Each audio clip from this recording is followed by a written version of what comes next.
So I want to take the time today and talk about one of my favorite manga that I read. And that manga is Goodnight Punpun. And yes, I'm not sure if a lot of you guys have heard of the series, but it is very heavy when it comes to the sort of content that's provided in this story. So within this video itself, I just want to talk about, is Goodnight Punpun too much for an anime adaptation? And if you guys have any thoughts of your own when it comes to things that you personally want to say when it comes to the topic that I'm talking about today, as always, be sure to let me know in the comment section down below. So when I first read Goodnight Punpun, the art immediately stood out to me. Punpun and his family are drawn as simple bird-like figures, while other characters have detailed, realistic designs. This contrast isn't just a stylistic choice, it highlights Punpun's sense of being an outsider in his world. As I read, those minimal bird figures made me feel Punpun's vulnerability in a powerful way. In the manga, this visual approach feels perfect, but I'm concerned that bringing it to an anime could diminish its emotional impact. In the manga, the static panels let me linger on Punpun's bird form against the detailed backgrounds, emphasizing his isolation. Animation, however, relies on movement and color. If those bird figures were animated, they might appear too simplistic or out of place in a vibrant moving world. A studio might try to enhance them to suit animation standards, but that could erase the raw, understated quality that makes them so effective. The manga's black and white art carries a unique weight that I think would be hard to replicate in a dynamic, colorful medium. The manga also includes surreal visuals such as dreamlike sequences or distorted imagery to reflect Punpun's inner turmoil. Asano's monochrome art makes these movements feel cohesive, blending seamlessly with the story. In an anime, with its emphasis on fluid motion and bright colors, these surreal elements could feel jarring or overly stylized.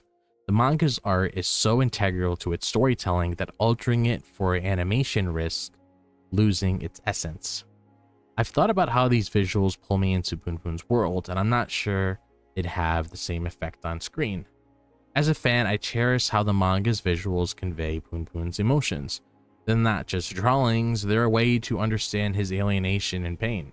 Capturing that in an anime world would require a director with an exceptional vision to preserve the manga's artistic core.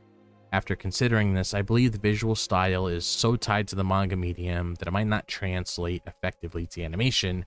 It's a big reason why I think Goodnight Punpun belongs on the page. Goodnight Punpun tackles heavy topics with unflinching honesty. The story follows Punpun through childhood trauma, depression, dysfunctional relationships, and existential struggles.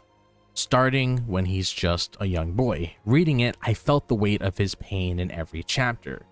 And it's a story that doesn't offer easy comfort or resolution. That raw intensity is what makes the manga so impactful, but I think it would be too overwhelming for an anime adaptation to handle it effectively. The manga's themes are explored with a depth that requires time to process. As I read, I often pause to reflect on Punpun's struggles, which felt so real and unfiltered. Anime as a medium typically delivers stories in short episodic bursts, which might not allow the same space for emotional processing. Viewers could find the relentless focus on trauma and despair too heavy, especially without moments of relief to balance it. The manga's slow, introspective pace lets readers sit with its intensity, but an anime might struggle to maintain that without feeling exhausting.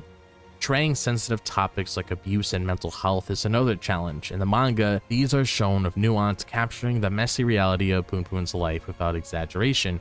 Anime adaptations, however, sometimes simplify complex issues to fit time constraints or avoiding controversy. If a studio softens these themes, it would undermine the story's honesty. Staying true to the manga's raw approach, though, might overwhelm viewers unaccustomed to such heavy content in animated form.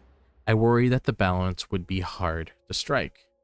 Reflecting on this, I think the manga's unapologetic exploration of its themes is what makes it so powerful, but it's also what makes an anime adaptation difficult. It would require a studio willing to embrace an uncompromisingly intense story and an audience ready to engage with it.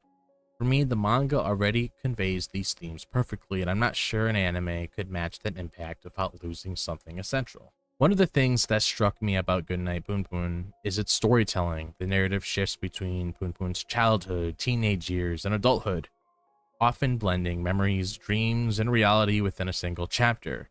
As I read, this non-linear structure made me feel like I was inside Punpun's mind, piecing together his fragmented life.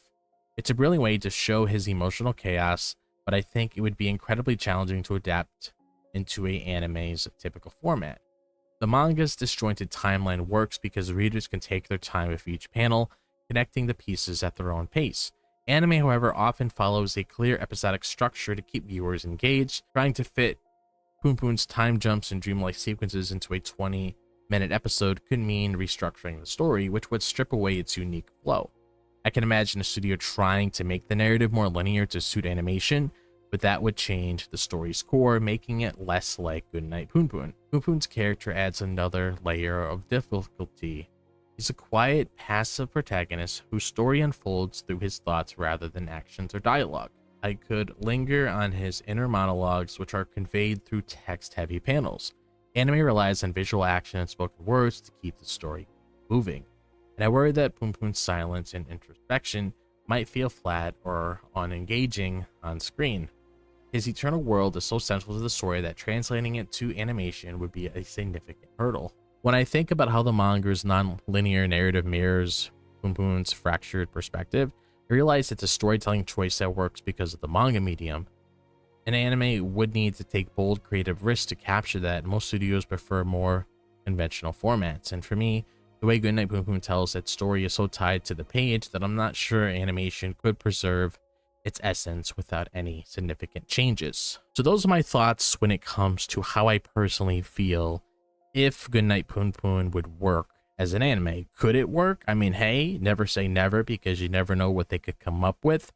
But as of right now, just looking at how the story is and just looking at the kind of things you really need to incorporate in order to hit your audience's heart and everything, I mean, there's a possibility, but I'm just leaning more towards, you know, if I ever want to reread it or I just want to spend more time with it, I'll just pick up the manga, read through those omnibuses, and I'll just read the story again that way.